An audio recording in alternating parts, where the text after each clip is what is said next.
that have been said in this book that are false, that you would like to set the record straight on?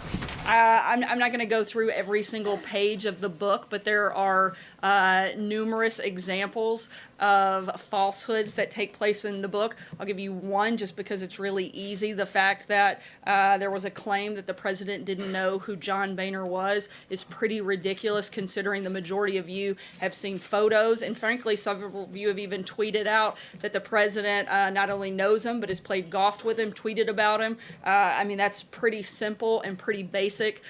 Ages of employees, which would be super easy to fact check, are wrong.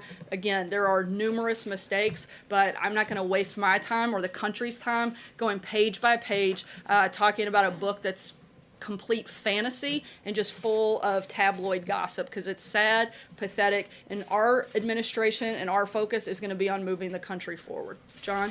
What's the president's reaction to the growing number of suggestions, both in this book and in the media, that he's mentally unfit to serve as president? The same way we have when it's been asked before, that it's disgraceful and laughable. If he was unfit, he probably wouldn't be sitting there and wouldn't have defeated the most qualified group of candidates the Republican Party has ever seen. This is an incredibly strong and good leader. That's why we've had such a successful 2017 and why we're going to continue to do great things as we move forward in this administration. John?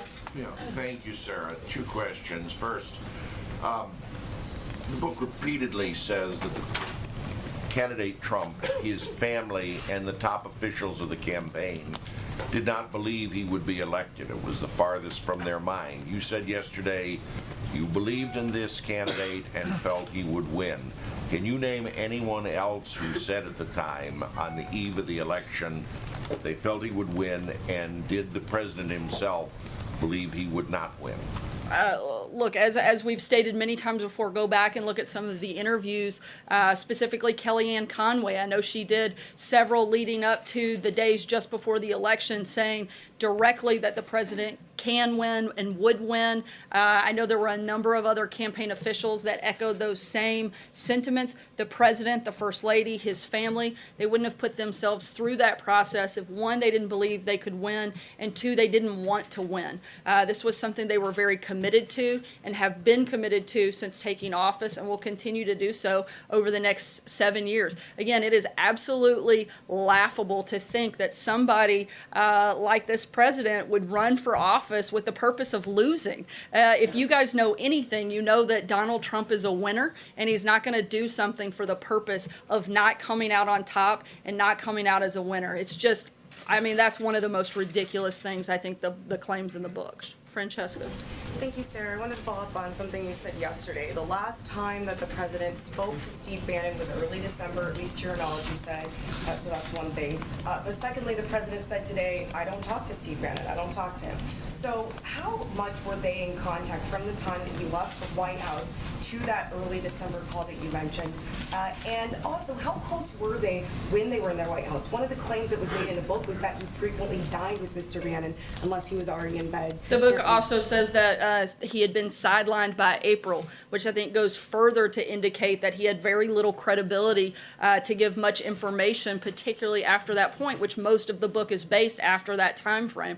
So again, this book is was he mistake after sidelined- mistake was he after sidelined mistake. By April, Sarah, were they not close by the time that he left? I'm not aware that they were ever particularly close. I would certainly say that they've spoken a few times since he left the White House, but it's not like there were regularly scheduled calls or and certainly no meetings between the two of them. Kevin. Sarah, thanks. Just a couple. I just want to ask you, broadly speaking, what's your level of exhaustion when you have to have this issue out there when there are other policy issues you're trying to get to and trying to communicate to the American people? How do you balance that? And I guess the obvious would be, did you speak to the president specifically about what has been said, or at least has been released about this book? I have spoken to the president about some of the specifics that have come up. But in terms of the level of exhaustion, I'm less concerned with my exhaustion as I am with the people of this country, who frankly probably could care less about a book full of lies and would really like to hear more about the booming economy, the crushing of ISIS, all of the great things that are happening in this country, or all of the big problems that we're focused on tackling. I don't think they really care about some trash that an author that no one had ever heard of until today, or a fired employee wants to peddle. This is the focus of this administration, is moving our country forward, and hopefully everybody in this room will join us in that effort and focus on some of the policy components instead of some of the ridiculous lies that we have to spend all of our time in here focused on. Krista. Sarah, thank you. As a candidate, President Trump threatened some 20 lawsuits and followed through with 2 of them. So why should Steve Bannon and Michael Wolff be concerned?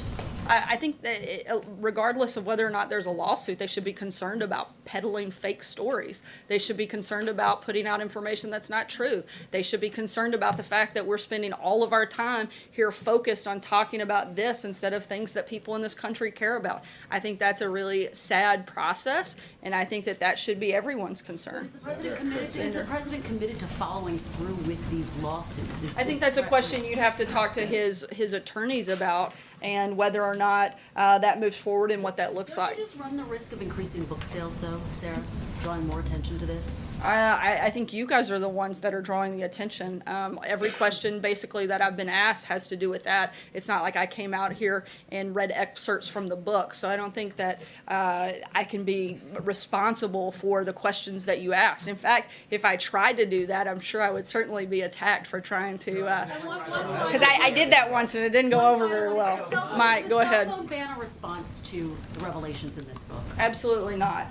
That's a ridiculous characterization. This is about the security and the integrity of the technology systems here at the White House. This is something that has been in process and in the works for over 6 months, and we were making sure that all of the information and the ability for the government phones to increase their ability for other application so that we can comply with Presidential Records Act. That was a big piece of making sure that this was done. Now that that process is completed, we can move forward, and that'll start next week. Brian? Thanks. I'd like to drill down on something that Peter asked yesterday, and I profess my ignorance in this, but next week when he goes for You his said it, dumb not me. smile, Yeah. so I mean, if next you want to week- call yourself ignorant, I am. I'm But not next going to week when he argue. goes for so enlighten me, make me smart.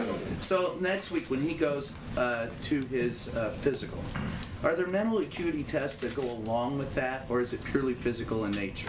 We'll discuss, as I said, when I announced that he was going to be doing the physical. We'll have a readout of that after that is completed, and we'll let you know at And that then time. The second question I have for you is, yesterday you said Steve Bannon was entitled to his own opinion, but not his own facts. This administration has said on many occasions that they are entitled to alternative facts. So how is that different with Steve Bannon? This administration has not said on numerous occasions that there are alternative facts. I know that there was one reference in which they were saying there's basically 2 sides to the story. I think that's very different than completely false information and an opinion. Ashley? Sarah, it's an incredibly high bar for a public figure to win a libel case, a public figure, especially like the president. So I was hoping you could explain why the president thinks it's an appropriate use of attention and resources to marshal both his West Wing and his legal team against the book's author, the book's publisher, and a former staffer. In terms of a legal argument, I would refer you to the president's attorneys, but in terms of the merits, I think it's pretty clear. I don't think we have been tiptoeing around our feelings on this. It's completely tabloid gossip full of false and fraudulent claims, and I would refer you to the president's attorneys on what that looks like in the court of law. I'll take one last question. Jim? Sarah, you were calling the Michael Wolff book a book full of lies. Didn't this White House give Michael Wolff all the access that he wanted? Absolutely not. In fact, there are probably more than 30 requests for access to information from Michael Wolff that were repeatedly denied, including within that at least 24 requests of him asking to have an interview with the president, which he never did. He never discussed this book with the president. And to me, that would be the most important voice that you could have if you were looking to write a book about an individual, would be to have some time with him. He never did. He was repeatedly denied that, I think because we saw him for what he was, and there was no reason for us to waste the president of the United States' time. And frankly, since we were unable, I'll let you have one Okay, I follow-up. appreciate that. Should the letter from the president's lawyers aimed at Steve Bannon and aimed at the publisher be interpreted as a threat from the United States government, from this administration, to not publish this book? It's it's not from the United States government. It's from the president's personal attorney, and